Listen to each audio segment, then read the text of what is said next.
it's Dr. C, and I want to talk to you a little bit about some real talk that I just had with one of my clients. So this individual graduated college 1 to 2 years ago, is in the workforce, and unfortunately has experienced unsatisfactory management. And so what I mean by that is, when I was talking with this individual, they asked for feedback on how to approach a manager whose communication style can be a bit harsh, to which I would almost describe it as toxic workplace behaviors. This individual would, almost be very negative in their feedback, and nothing was constructive. And according to this client, that they weren't able to meet expectations because expectations continued to change. And then they were almost being berated for not keeping up with them.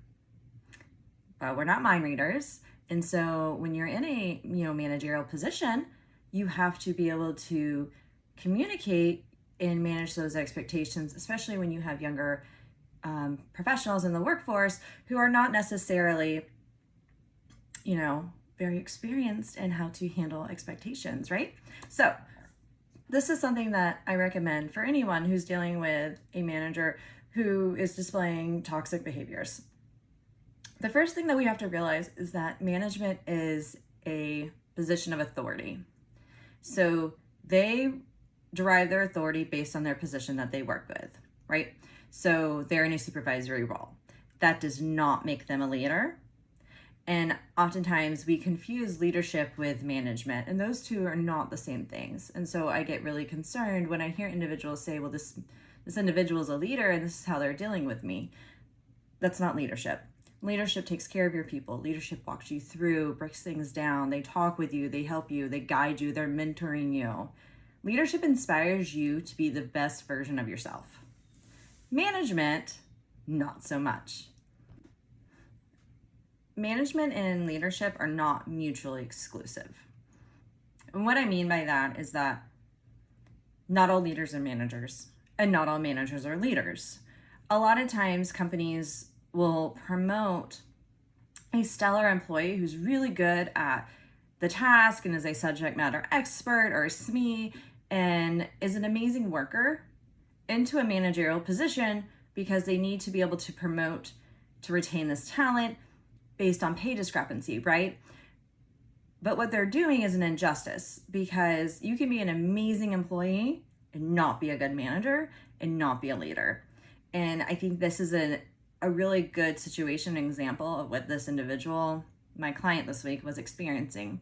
And so when I gave them feedback, I told them, hey, set expectations, manage yourself in what this individual wants from you, and to document everything. The same way that I would tell a manager to document every conversation that they have with an employee, I also tell an employee, you can protect yourself if this is coming down to not performing by documenting your own interactions. And so what's something I recommend is when I get into a new position is I sit down with my boss and I say, hey, I want 30 minutes of your time to know what your expectations are so I can manage them appropriately.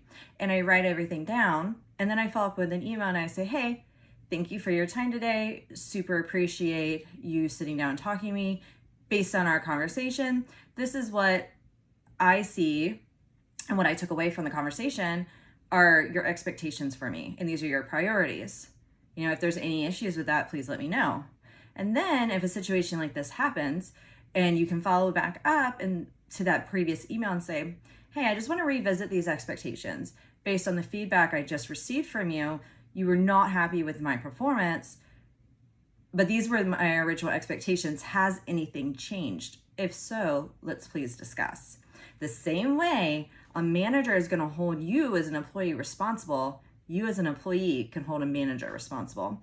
And then if you have to get HR involved, you're very well equipped for this conversation, because then now you can go to HR and say, hey, I have a complaint. I feel like I might be dealing with toxic workplace behaviors, but this is what I have documented, and these are my expectations that this manager has told me, and I feel like I'm performing them. However, these expectations keep changing, and now I'm not. So personally, I feel like I'm doing what I need to do. the manager has a different perspective. And so now HR is better equipped to go into this conversation with the manager and sit them down and maybe give them training and development, or get their supervisor involved and say, hey, maybe this is time that we should start counseling this manager. Communication's a two-way street. Protect yourself.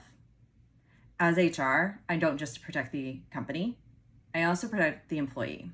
And so this is my expert advice on how to handle, a new manager who may not be a good leader.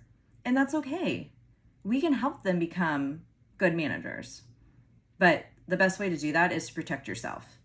And you protect yourself by documenting and communicating everything.